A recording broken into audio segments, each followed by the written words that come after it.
بہت غلط بات ہے، بالکل نہیں منانا چاہیے کیونکہ ان کی ڈیمانڈز کچھ علیحدہ ہوتی ہیں. ہمیں تو اسلام نے اتنے حقوق اتنے دیے ہیں کہ ہم اس آپ کس چیز کا حق ہے؟ آپ کس چیز جو خواتین فار ایگزامپل ان مارچز میں بھی جاتی ہیں ان کے پاس بھی پراپر انفارمیشن اس طرح سے نہیں پہنچائی جاتی ہے. السلام علیکم ناظرین، میں ہوں آپ کا ہوسٹ میں خرم اور آپ دیکھ رہے ہیں پبلک وائس ٹی وی. ناظرین، Allama Khadim Hussain Rizvi educational and welfare service کی جانب سے وومن امپاورمنٹ پروگرام کا اہتمام کیا گیا اور آپ دیکھ سکتے ہیں کہ یہاں پہ خواتین بہت بڑی تعداد میں انہوں نے شرکت کی ہے. اور یہ پروگرام تھا، اس میں کمپٹیشن تھا، IT ورک شاپس تھی، میڈیکل ورک شاپس تھی اور سٹالز تھے. پروگرام کے جو مختلف بیانات تقاریر ہیں وہ تو آپ ہمارے چینلز پر دیکھیں گے بھی. اور جیسا کہ آپ کو پتہ ہے کہ 8 مارچ کو وومن ڈے منایا جاتا ہے اور عورت مارچ 8 مارچ کے دن بھی جو ہے نکالا جاتا ہے. تو خواتین سے یہ بھی سوالات کریں گے کہ کیا عورت مارچ یعنی کہ مارچ جو خواتین باہر نکلتی ہے یہ منانا چاہیے یا نہیں منانا چاہیے. اور یہ بھی ہم پوچھیں گے اور ان سے جانیں گے کہ پاکستان میں خواتین کتنی بااختیار ہیں. اور بہت سارے ایسے سوالات آئیے بات کرتے ہیں اور ان سے جانتے بھی ہیں. کیا نام ہے آپ کا؟ سیدہ رباب. اچھا، مجھے یہ بتائیے گا کہ 8 مارچ کے دن کے حوالے سے بھی یہ سوال ہے کہ منانا چاہیے یا نہیں منانا چاہیے.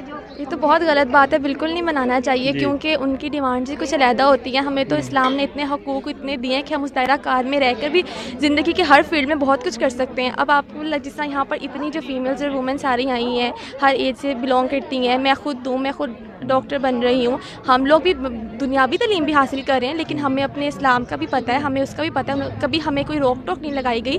ہم اس دائرہ کار میں رہ کے پڑھ بھی سکتے ہیں، بن بھی سکتے ہیں. یہی میسیج ہم نے آج دیا ہے کہ ہم زندگی کے ہر فیلڈ میں، ہر شعبے میں وومن بہت کچھ کر سکتی ہیں اپنے دائرہ کار میں رہ کر بھی. تو وہ پاکستان میں خواتین بااختیار ہیں اور جو عورت مارچ کے لیے خواتین نکلتی ہے پھر وہ کون سی خواتین ہیں؟ دیکھیں، آپ دیکھیں، اب جتنے میڈیا میں دیکھیں، آپ کہیں بھی دیکھیں، کسی بھی ڈپارٹمنٹ میں دیکھیں، کسی بھی شعبے میں دیکھیں، ہر جگہ آپ کو خواتین ملیں گی، اچھی خاصی تعداد میں ملیں گی. تو وہ تو اپنے آپ میں جواب ہے کہ اگر بااختیار نہ ہوتی تو پھر وہاں کیسے پہنچتی. بالکل ایسا ہی. اگر بااختیار نہ ہوتی تو ان خواتین کو کیا کہیں گی جو اس دن باہر نکلتی ہے، پاکستان کے آئین قانون کی جو ہے وہ دھجیاں اڑا دیتی ہیں اور عورت مارچ کے نام پر میرا جسم میری مرضی جیسے گھٹیا سلوگنز لے کر باہر نکلتی ہے. اور اس کے لیے تو پھر یہی پیغام ہے کہ ان کو اپنے ایمان کا جائزہ لینا چاہیے کہ اگر وہ اسلام کو اتنا ہی اس کے اینٹی ہیں تو مطلب کہ کہتی ہیں کہ نہیں ملے اسلام کے بارے میں سب بولیں تو ایمان کا جائزہ لیں کہ وہ اس دائرہ کار میں ہے، آتی بھی ہیں کہ نہیں آتی ہیں. کیونکہ ہم یہاں پر ہیں مطلب کہ دونوں فیلڈ میں مذہبی حوالے سے بھی ہمیں اللہ کا شکر ہے اور دنیاوی حوالے سے بھی ہم تعلیم حاصل کر رہے ہیں. تو یہی ان کو جواب ہے ان کی اس چیز کا کہ ہم موجود ہیں یہاں پر. میں آپ کو وہ سٹالز بھی دکھاتا ہوں جو کہ کیلیگرافی کے سٹالز ہیں اور یہاں پر بک سٹالز ہیں. خواتین ہیں یہاں پر، انہوں نے آج وومن امپاورمنٹ پروگرام میں شرکت کی ہے. بات کرنا چاہیں گے آج کے دن کے حوالے سے. مجھے بتائیے گا کہ یہ وومن امپاورمنٹ پروگرام جو آج کے دن اسپیشلی اس کا اہتمام کیا گیا یہ کیا تھا، اس کے حوالے سے بتائیے. یہ اس میں خواتین کو یہی بتانا چاہ رہے تھے کہ خواتین جو ہیں ان کو اپنے بلبوتے پر اپنی زندگی میں کوئی مقصد تلاش کرنا چاہیے اور ان کو بھی بڑے عزائم میں کوئی نہ کوئی اپنا کردار ادا کرنا چاہیے. مجھے یہ بتائیے گا کہ 8 مارچ وومن ڈے ہے، آپ کو پتہ ہے جو خواتین باہر نکلتی ہے عورت مارچ کے نام پر پاکستان کے آئین اور قانون کی جو دھجیاں اڑاتی ہیں وہ کون خواتین ہیں؟ اور یہ بھی بتائیے گا کیا پاکستان میں خواتین بااختیار ہے یا نہیں ہے؟ دیکھیں، پاکستان ایک سے زیادہ طبقوں میں بٹا ہوا ہے. ہم کوئی بھی چیز ایبسلیوٹ نہیں کہہ سکتے ہیں.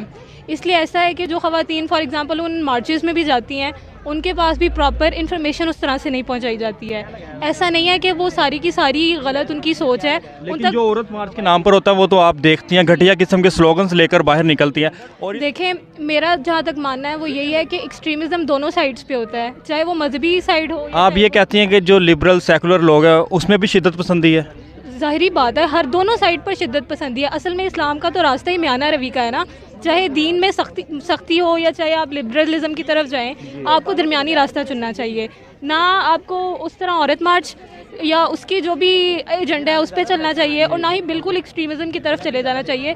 بلکہ اسلام نے جو ایک آپ کو پیمانہ دیا ہے جس پہ چلنے کا، آپ کو اسی پہ چلنا چاہیے. اچھا، عورت مارچ رکوانے کے لیے قرارداد بھی پیش کی جا رہی ہے اور ہائی کورٹ میں بھی ایک درخواست دے دی گئی ہے. تو کیا سمجھتے ہیں، ہر بار درخواست دی جاتی ہے لیکن یہ عورت مارچ پھر ہمیشہ کی طرح 8 مارچ کے دن عورتیں نکلتی ہیں اسلام آباد ہو یا لاہور میں ہو, یہاں پر وہ گھٹیا قسم کے سلوگنز لے کر باہر آ جاتی ہیں, تو ان کا راستہ روکنے کے لیے آپ لوگ کیوں نہیں ایسا کوئی کام کرتی کہ تاکہ یہ سسٹم, یہ جو 8 مارچ کے دن یہ کیا جاتا ہے ہمیشہ کے لیے ختم کیا جائے اس کو؟ اس میں میں یہی کہوں گی کہ فی الحال ہمارے پاس ایک تو انفارمیشن کی کمی ہے. لوگ اپنی بات اس طرح جس طرح عورت مارچ والے لوگ ہیں وہ پورے سوشل میڈیا پر ایک کیمپین چلاتے ہیں, وہ لوگوں کو بلاتے ہیں, اس طرح ہماری طرف کیمپینز کی کمی ہے. وہ تو بہت کم ہے. جی ظاہری بات ہے, اسی وجہ سے جب عوام اکٹھی نہیں ہوتی ہے تو پھر اس کی وجہ سے پھر اس طرح اجتماع جب نہیں ہوتے ہیں, جب لوگ اپنی بات کنوے ہی نہیں کرتے ہیں, تو پھر کیسے اس طرح کوئی قدم اٹھایا جائے؟ اس کا کیا حل ہے؟ ابھی آپ کو پتہ ہے کہ 5 سے 6 دن باقی ہے, تو اس کو رکوانے کے لیے یا سڑکوں پر نہ نکلے یا گھٹیا قسم کے کم از کم سلوگنز نہ لے کر آئے. چلیں, پاکستان کا آئین اور قانون یہ اختیار دیتا ہے, یہ حق ہے کہ آپ آئیں احتجاج ریکارڈ کروائیں, لیکن اس کی آڑ میں اس طرح کے سلوگنز لے کر باہر نہ نکلیں. اس کا طریقہ یہی ہے کہ آپ جس طرح وہ اپنی کیمپین چلاتے ہیں, آپ سوشل میڈیا کو اپنا ہتھیار بنائیں, آپ پورے سوشل میڈیا پر کیمپین چلائیں. آپ اپنے, ہم مسلمان ہیں نا, جو بھی چاہے لوگ جتنے بھی بے راہ رو ہو جائیں, آخرکار وہ مسلمان ہیں. جب ان کو آپ اسلام کی بات بتائیں گے, جب ان کو آپ اچھے جو جیسے ڈاکٹر اسرار احمد ہیں, اس طرح کے جب آپ علماء کی بات ان تک پہنچائیں گے اور اچھے طریقے سے پہنچائیں گے, تو میرا خیال ہے کہ وہ ضرور آپ کی بات سمجھیں.